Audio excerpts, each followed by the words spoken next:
Okay, we're back. Hopefully you guys had some good networking sessions and visiting the booths, live booths. We are now going to go straight into the UK panel, Europe or UK rather. It's become really rather the UK panel, and that is led by Michael Dębinski from the British-Polish Chamber of Commerce, who in fact put together the whole panel, which includes Chris Thornborough from Consult Red, Michał Stanga from Future Processing, Ken Coyne, Ops Talent, and Joanna Popowska. But I suppose he's going to introduce those guys. Over to you, Michael. Thank you very much for putting together the panel, and you're on.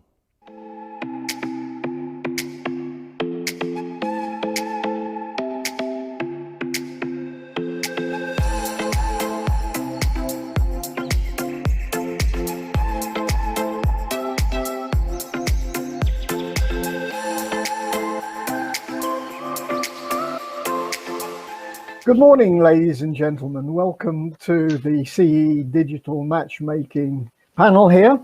We're looking specifically about Poland and the UK. So we have a well-balanced panel here of representing both the IT buy side and vendors. We'll be looking at software outsourcing. We'll be looking at CEE as a destination for moving IT work. So we have a well-balanced panel that can cover the issues. In particular, we want to look at the trends that have been going on for the last few years, how IT has been shifting into this region with great success. So we've seen large British corporates among the British-Polish Chamber of Commerce's members. We have companies, FTSE 100 companies such as Sage, Hargreaves Lansdown, that have built IT hubs here in Poland, in Warsaw, doing particularly well. We're seeing companies, we have Michał Stanga from Future Processing, that where the UK represents about 2/3 of their sales. Future Processing employs around 900 people. It's a big company. We're seeing UK companies such as Red Embedded moving parts of their operations to Poland. So it's a big story. The question is, how is COVID affecting it?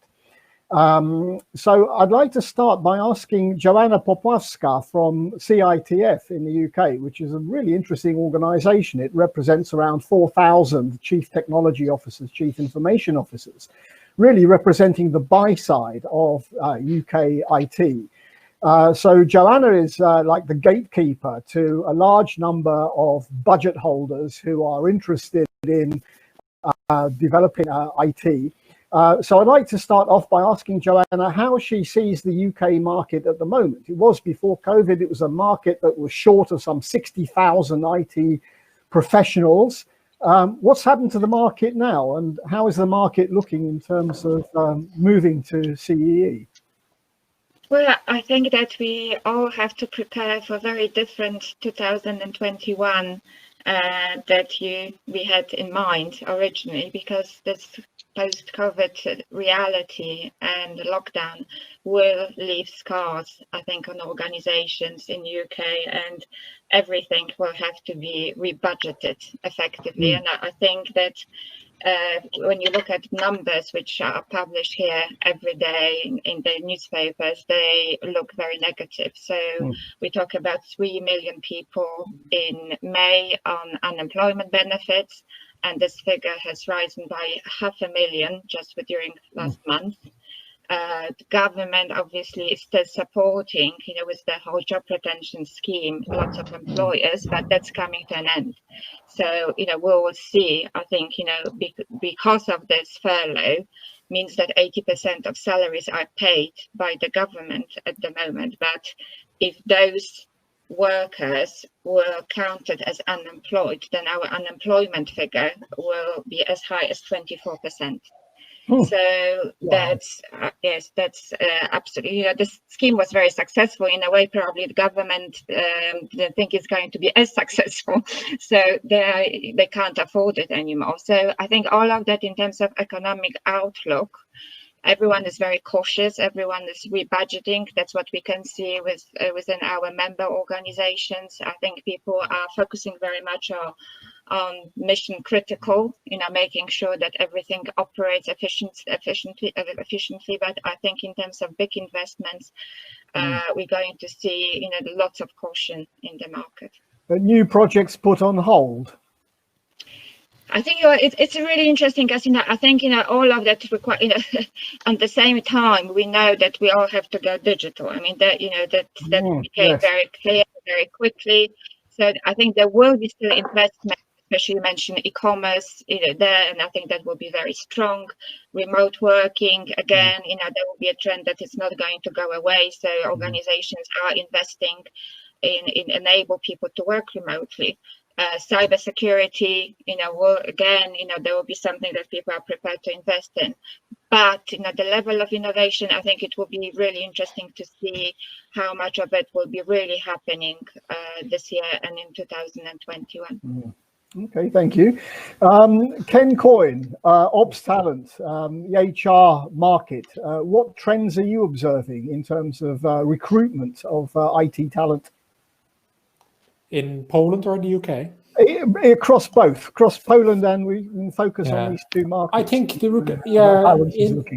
in Poland it's still quite strong, to be honest. There's still a big demand, and one of the big reasons is there because it's a very good value operation in Poland. You got so many big companies here, like the HSBC, all the big banks, the Googles, the Revoluts. They all continue to hire, and there's a big demand for the market, and because of the price value, they're hiring people. But Western Europe, I see definitely, because I deal with a lot of recruitment companies also, there has been a big drop off in terms of recruiting people in Ireland, UK, and these countries, because it's a higher cost base. Two, companies don't want to be investing in people at the moment, taking on actually permanent employees. Definitely looking at contingent workforce or looking at outsourcing companies where they can bring in talent that way, but not so much in hiring of people. And that goes on to Johanna's point about the people that are on furlough at the moment and thing. But I believe that this is a temporary blip at the moment. I definitely think a lot of companies are putting some projects on hold. But they do need to also, like Joanna said, digitalize, look to the future, because it's a competitive market out there in terms of technology. And if you don't keep up with it, you're going to be left behind very, very quickly. I mean, I see it myself in the fintech space. I mean, the big banks, like when I look at opening bank accounts, access, money, transfers, costs, it's so easy and efficient now with the new fintechs. But the banks are really having to invest very heavily. And trying to get up to speed and keep on top of it as much as possible. So there's definitely going to be investment that side. But I think budget-wise, a lot of companies are still uncertain what's happening. Big concern about, is there going to be a phase 2 here? And like Joanna said, I think get through the year now as efficient as possible, manage the budget efficiently. Certain projects that are ongoing, continue to invest in those projects and balance the money somehow in that regard. Invest in new projects. Only if there's real value add will new projects go ahead, and that's what I'm seeing for the rest of the year, and then reassess again in a few months, basically. Well, this is it. How temporary is temporary, Kane? Well, I've definitely seen a big pickup already in the last few weeks, and definitely I've signed on new projects ourselves in the last few months, so there has been a pickup. But there is this concern of, I think in the UK now the furlong has been extended to October. So what happens in October? Do we see a big load of redundancies? Or has the market picked up sufficiently that companies now can take these people on again and start to invest again? And I think that's uncertain at the moment. And that's the fear, and that's the concern of, and that's all dependent on this wave too. But IT, in the end of the day, technology, it's only going one way. And that's tough. You have to invest in technology. All the companies, you have to go. And there's so many companies that haven't digitalized, way behind. We've seen it with companies that were not set up to handle remote working. They really suffered. They didn't have technologies in place, communications in place, and now they're quickly trying to get up to speed on this.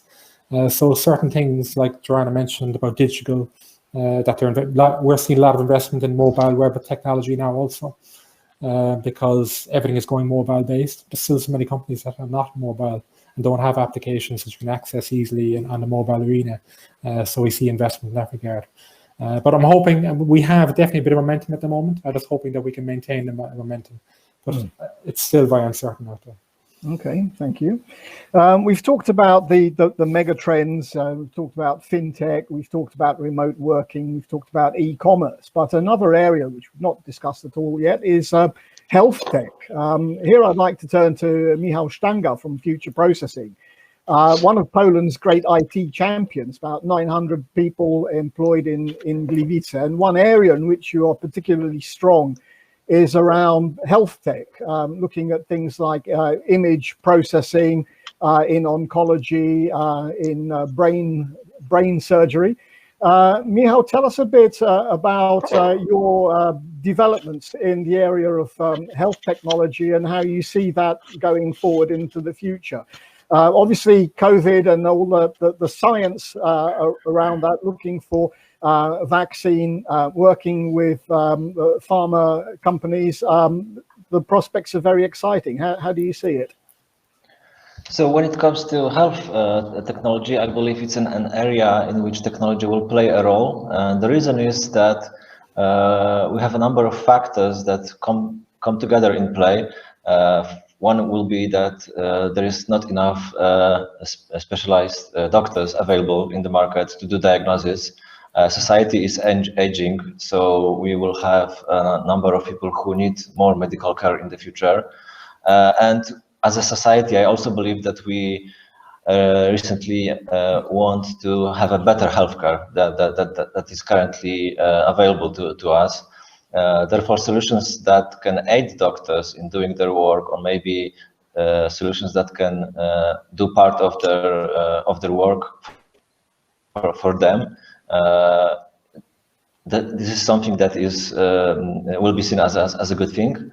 The COVID situation at the moment, I think it's a catalyst for the changes that were there already considered, but for different reasons were not pushed enough. So, for example, on the Polish market, I can say that telemedicine was not something that was widely adopted because supposedly there were some issues, and suddenly, very quickly, you can have a lot of problems solved via phone with your doctor. So this is a positive in this whole rather negative situation that we are facing at the moment. We are seeing an increase in the healthcare sector when it comes to the demand. However, this uncertainty and cautiousness is also there. So I believe we will be now in a period of making smaller steps, but still forward.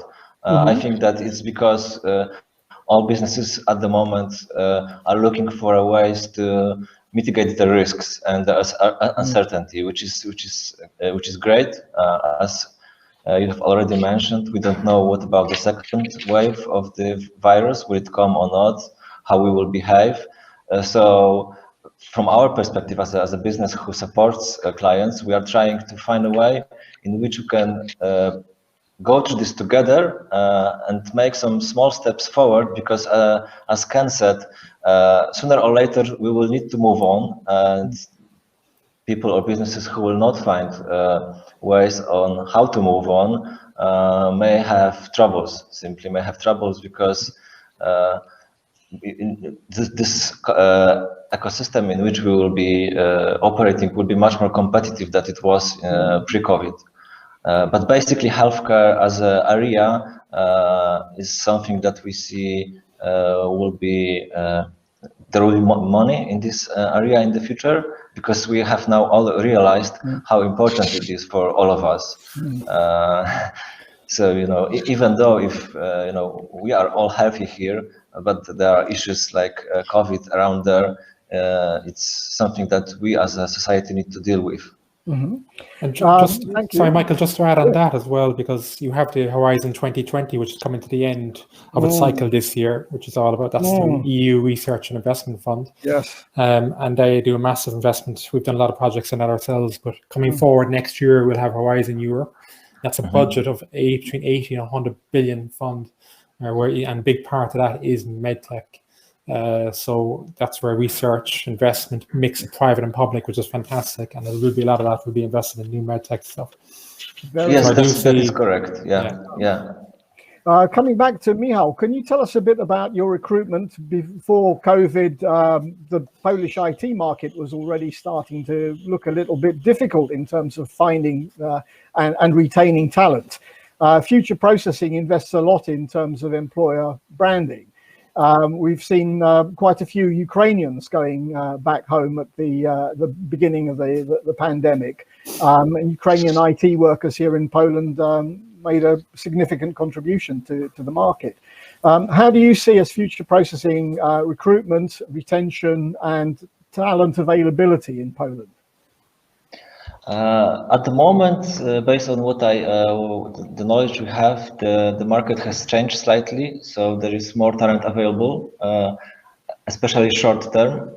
We don't know how it will look a little bit longer term. But short term, I know cases of companies that were forced to lay off some of people, and definitely companies are not hiring as they used to in the past. So the situation shifted a little bit from a market in which employees had a strong position. Now it's, I would say, more balanced. In the past, it was, I would say, it was a problem if you wanted to very quickly ramp up significant numbers of people, because ongoing recruitment was possible, especially if you have an established position on the market. Yeah. But the problem is when you suddenly, in a 1 month time, you're looking for 50 or 100 engineers. This is hard to deliver. Yeah. At the moment, maybe there will be some opportunities, but I don't know if businesses will be brave enough to make such decisions. For some who can do that, I believe it's a bargain now. Thank you. That's a lot of nodding there from Chris and Ken. Chris, someone who's has feet in both the UK and Poland, can you tell us a bit about your experience with IT development in Poland and how Red Embedded has moved more of its activities to Poland, how the situation is seen at the moment? Yeah, so I think the exec at Consult Red, because we've rebranded as Consult Red earlier this year. The exec at Consult Red came to Poland at a time when people were coming to get cheap talent. They came at a time to pick up talent. It didn't matter what the cost was, and I think the result of that has been that Red has managed to attract a pool of very, very experienced engineers, sort of the first generation of engineers that were in Poland. The result of that has been that they've managed to build up a reputation for quality. And I think going back to Michał's words about, the near future looks like mitigating risk. Yeah. I think when you look at Poland now and you look at a company investing in a partner in Poland or any other country, one of the things they're going to be doing over the next period of time is looking much more closely at their risk table. Once upon a time, you might have been able to say, well, let's take a chance on this.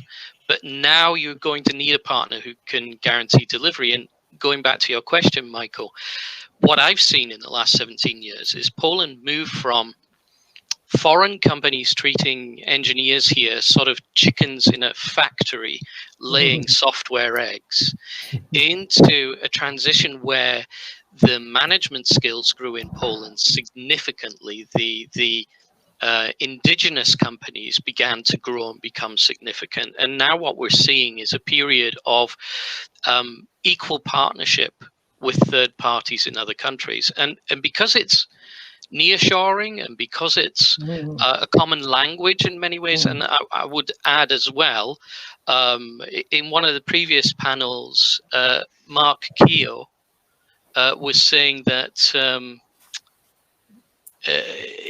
culture is an important part for him, that the culture match is important. I think there is a culture match between the UK and Poland. We could talk all day about what that is, but I think there is. And that again reduces the risk of engaging. So I think in many ways, Poland offers an opportunity during this period to engage with partners in a more risk-free environment than you might otherwise normally take some chances on. Because over the last 20 years, Poland's skill set in terms of the non-hardcore skills has developed and developed and developed. The communication, the management, the partnership level, all of that has developed, both with companies like Michał's and with companies like ours taking advantage of that situation. So in terms of the recruitment, pushing hard. I've hired more people. For the audience, we're actually quite small compared to some of the representatives here. We're quite niche. But that said, I've increased my staff by 20% in this period, and I have rumors, which are yet to be verified by management, that we're going to need another 40%. So the business is just coming. However, I paid great attention to Joanna's words earlier, and it makes me think that there might be a lag in the pipeline, if you see what I mean. So it's the customers, that our clients, that are going to see the effect first, and then that's going to have a knock-on effect on their suppliers down the line. And so the fact that we're not seeing it right now could just be that that piece of the pipeline hasn't reached us yet in Poland. Don't know, can't tell what the future is. I'd like to take that one up with Joanna, because Joanna, you have a global perspective as well as just a British-Polish one.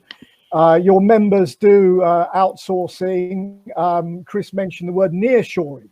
And I think the thing about mitigating risk by bringing work closer to home, is this a trend that you're seeing? Obviously, India is a very strong player. How is India's role, say Philippines, other more, should we say, exotic destinations for IT development? How is that changing in perspective of CEE? Well, I think, we definitely during lockdown, we could see the supply chain being broken, and the impact of that was severe. So I do think that lots of organizations will be reviewing, their outsourcing partners, and they will see, first of all, do they still have actually reliable home working provisions for their employees? And I think that was part of the problem that people encountered in India.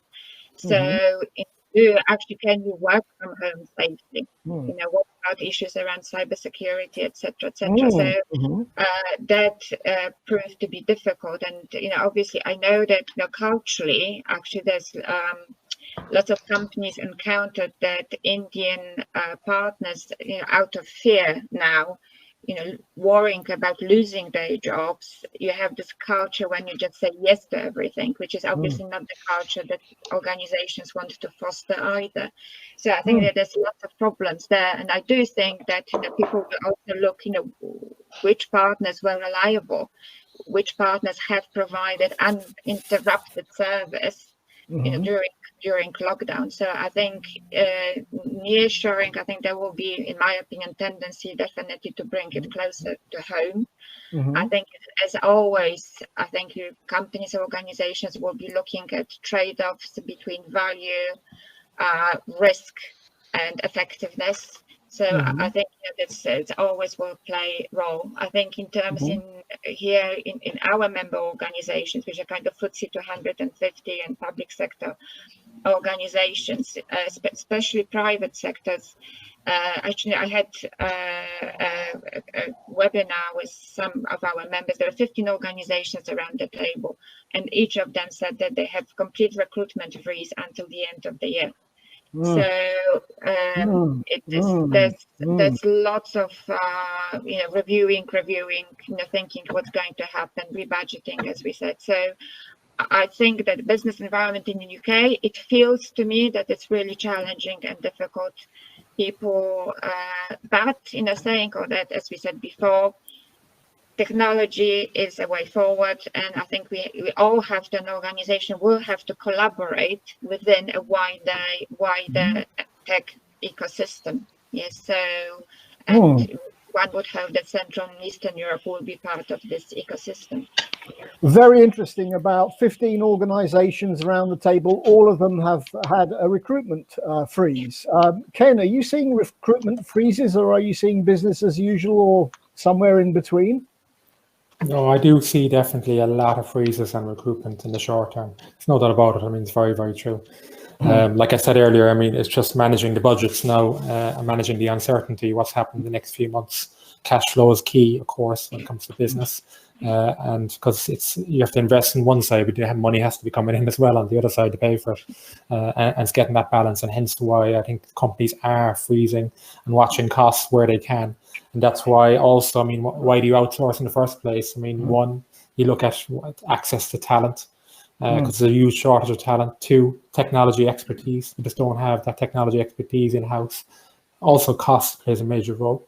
You want to get value. IT costs are also increasing.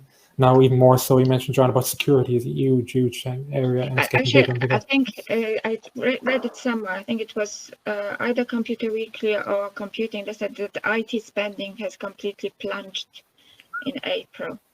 So I think, you know, here in UK, we also have, you know, let's remember, it's not just COVID-19. We also have Brexit coming, and there's elections. So what a year. Yeah, right. There's you know, quite a lot of, yes, tricky.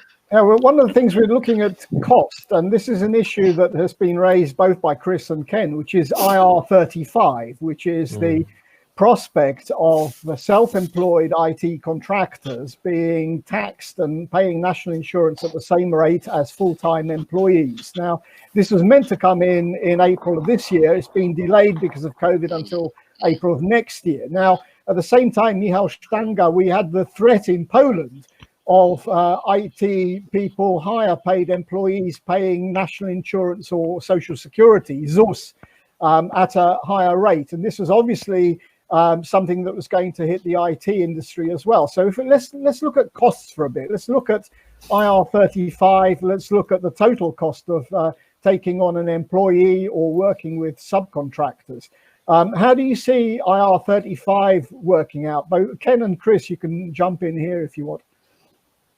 So from our perspective, we position ourselves as partners. So we deliver a service and we deliver projects. So I believe we are to some extent an answer to the situation in which a company has a lot of consultants which will have to become employees, and the company doesn't intend to increase their headcount. So businesses like Future Processing or others can be a solution to that, because we provide service, we provide projects, so that's a different story. In terms of increased costs, I think that the only way forward is to look at productivity and being wise about spending money. So maybe look stronger when we are talking about business cases and when we are initiating projects. I think that there still is a room for wasting less money when it comes to technology spends, because we see in some cases that technology can be delivered, but whether it will benefit the organization, that's a different story. And sometimes it's not aligned, unfortunately.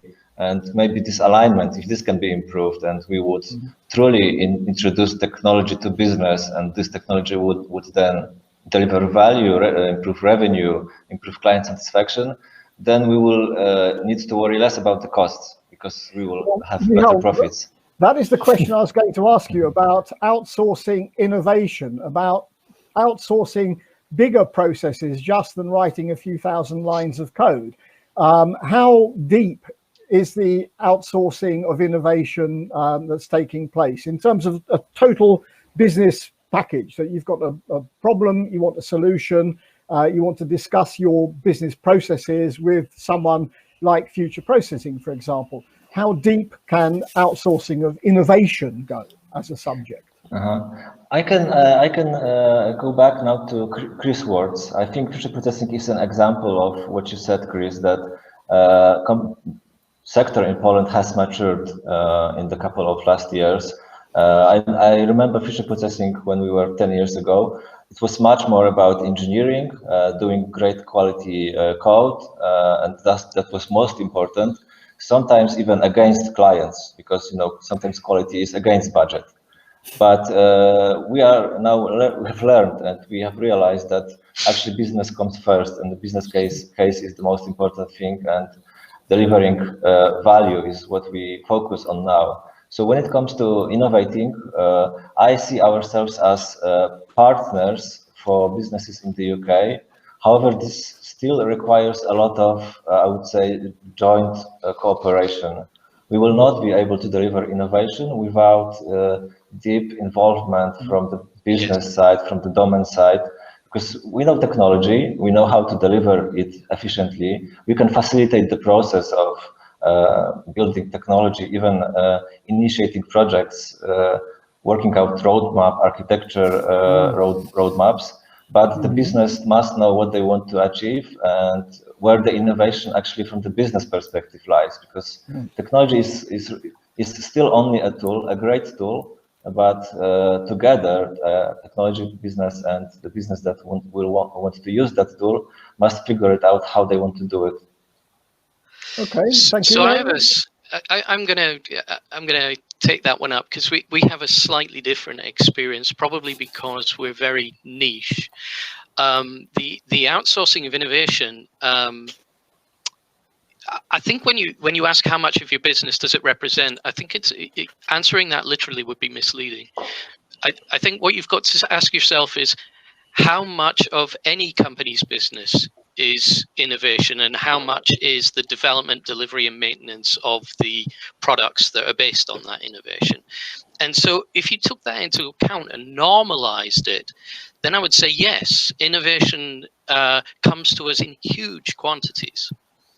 And the reason is, I'm going to contend, but this is a panel, so a contentious point of view is always useful.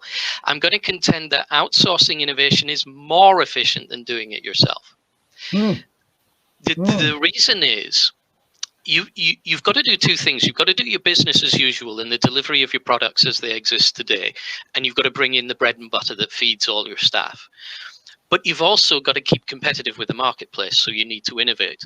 The best people to do the work on the existing product are the people who already know it. It is inefficient to throw that over the wall to a third party. And that is traditionally what foreigners have done with the engineering base in Poland. They've thrown out the maintenance, they've thrown over the existing product and said, you guys run that, we're going to move on to the next thing. In fact, that's very inefficient use of the staffing. What you should be doing is taking the fluffy end of the project that you're not quite sure how to make a conclusion on that and where it finishes, putting that over and then working with a company that you have constant communication with. And I go back to the nearshoring, the language, the culture, the agility is serviced. The Agile Manifesto says the customer is in the room. Right. And so having all of that put together means that, again, I think Poland is a good solution in these times. If you want to save money going forward and you want to reduce risk, I would again say that the right policy is to outsource your next generation, outsource your innovation to people who can do that whilst you keep the business alive by delivering what you've got today. And that would be my philosophy. And we see that with our customers. We do digital media, home entertainment, which, as you can imagine, under a lockdown situation, doesn't do too badly as a business.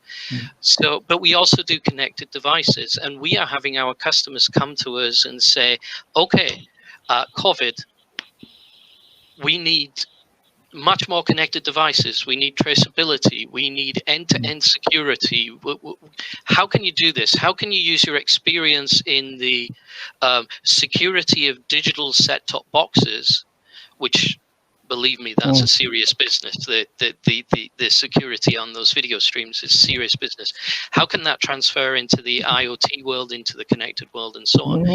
So I think I'm going to postulate for the audience here that if you want to save money and you want to reduce your risk, think about outsourcing your innovation.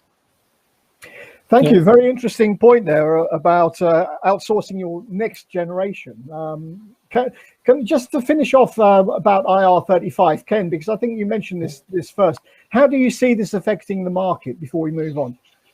I would see actually a much bigger demand. Like I am an ex-contractor myself, consulting in Ireland and the UK, and companies, reason why you get consultants in is to get access to new technology, expertise, and temporary expertise.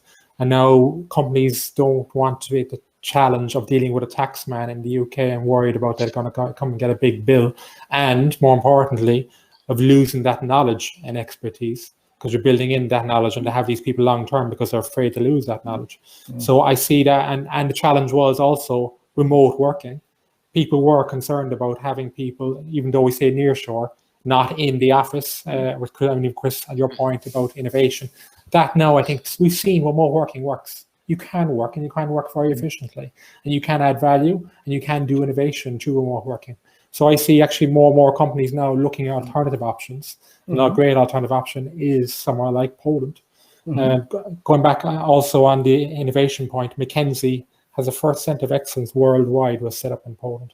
And they're the leaders in consulting worldwide. I mean, all the new top fintechs, they're all Revolut, 1,500 people in Poland. The reason there is got access to that talent and that expertise. I find actually working with clients, our Western clients, is that, and goes back to Chris's very good point, Chris, is that a lot of long-term employees, and it's difficult to innovate when you're in a system for so long, working across that system. So this is when they want to outsource, they look at getting access to new innovation, new ideas, young talent, and bring in that experience from other areas. And that's where Poland adds a lot of value. So I think IR35, it's only kicking off in the UK, but that's going to spread. I think in Ireland and Netherlands and other countries, and I think we're going to see the model change quite a lot. And I think we're going to see a lot more outsourcing going forward into the future. But I think it makes sense. I mean, you should focus on what you're good at, and look at partners then to add value and bring in that expertise. It's like building a house, I always say.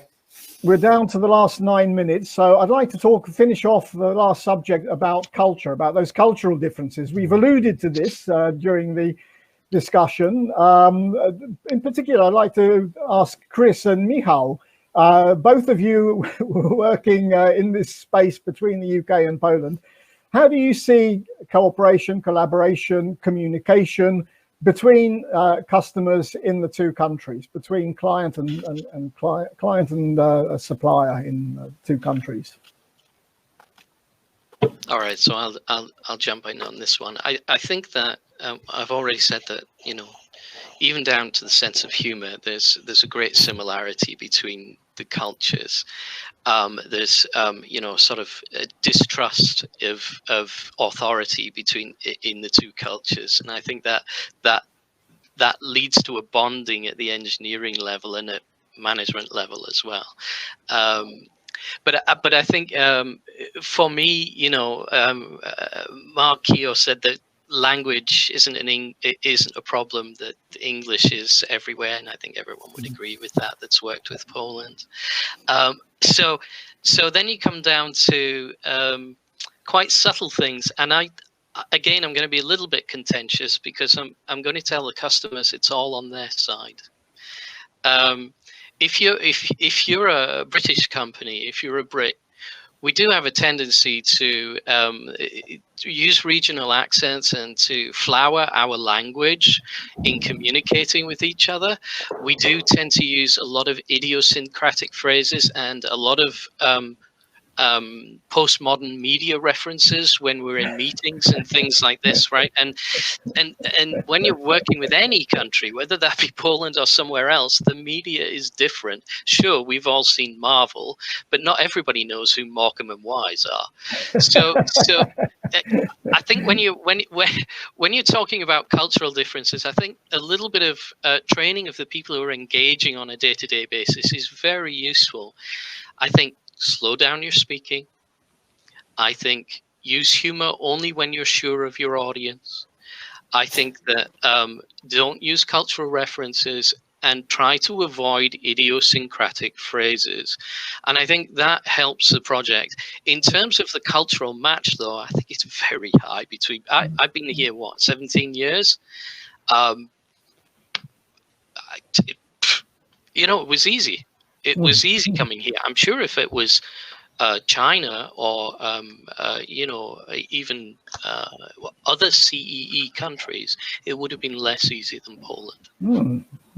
Michał, how do you see working with Brits? Only great experience. Do you have to teach your staff how to bridge those gaps, or does that just happen naturally? Yes, we work on that. One of the examples that we have identified and we try to mitigate now is that Brits tend to be very indirect in giving feedback, and Poles are very direct. So this is an area in which we try to work on. Feedback is very important for us when we do our work, because ultimately the client decides whether what we delivered is according to expectations, and not every time we get, I would say, from our perspective, a clear enough answer. So sometimes we need to go back to numbers and ask the clients to give us a number on the satisfaction. So from 1 to 10, how satisfied are you actually? And good enough in words sometimes is number 3, which is a surprise to us, because in Poland good enough is very good. That's the famous British understatement. I've been living in the UK for 25 years, and I've now learned that if an English person says to me, "Oh, this idea sounds interesting," they think that you're completely bonkers, and that, and you have to keep that in mind. But, Joanna, looking at your members, how do you find cultural differences globally in terms of nearshoring, outsourcing? I think we have some really successful examples of people bridging these differences and making lots of effort to actually try to understand each other cultures, and I think there are simple steps that everyone can take to make sure that on one hand they still keep this diversity of thought, which helps innovation and helps partnerships, but on the other hand also they reach out across the gaps. And simple examples is to celebrate each other's national holidays. It's always about food. So, Polish cake is very popular. They always go down very well. So, simple things that, that they can actually make people understand each other better. But I think Michał spoke about feedback. I think that's very important actually to understand, to get that clear from the beginning, how this feedback is going to be given and what it actually means. Because, in UK, I would say in my own personal experience, giving feedback is something that people find quite difficult actually on an emotional level. And very often you just don't get any response, which is probably feedback in itself. Yes, that they feel that it's a bit too much. But I think there are ways, there's nothing that cannot be done as long as you are made aware. And there's lots of, within my member organizations, everyone goes on hundreds of communication courses, culture awareness courses, diversity and inclusion courses. So I think compared to a few years ago, I think people are much more conscious and try much more to communicate better. Final word from Ken. We're down to the last 2 minutes on the culture issue when it comes to recruitment. I think it's something you have to work on across the board. I mean, they have to get an understanding of what the other company's culture is, what their values are, and what they're looking to achieve. And it's important that you share that knowledge. So whenever you're setting up a new team for the first time, its integration is it's an investment at the start of the project, that either somebody, the key resource on the client side, will come to Poland or vice versa to work closely with each other and manage that. And work that. I mean, culture, I think very similar. I agree with Chris and Michał, but there is some challenges there, definitely. And some of it's building trust. I mean, because you're dealing with a client, sometimes the Polish people would be sometimes afraid to speak up in meetings because they're afraid of the outcome or the backlash. But that comes back to trust, building that trust, working closely, getting that team and making people feel part of the team so they're not afraid to speak out or give their opinion, because I mean, Polish people, fantastic work ethic, amazing innovation, and it's learning. They just want to learn new technologies. They're going home themselves and playing with new technology, doing online courses. They're working in during the daytime and going to college in the evening time. Incredible. They want to apply what they're learning into the business environment, which is fantastic. It's awesome to see. Great. Okay, so with a minute to go, wrapping it up, I'd like to thank the panelists. It's been a really wonderful experience, really good, and it works extremely well. So I must say I do like this hop-in platform, and it's all happened very nicely. So once again, thank you all very much. And now I'll hand back to the main studio. Thanks. Great. Thank you, Michael. Bye, guys. Thanks, Thank you guys. very much.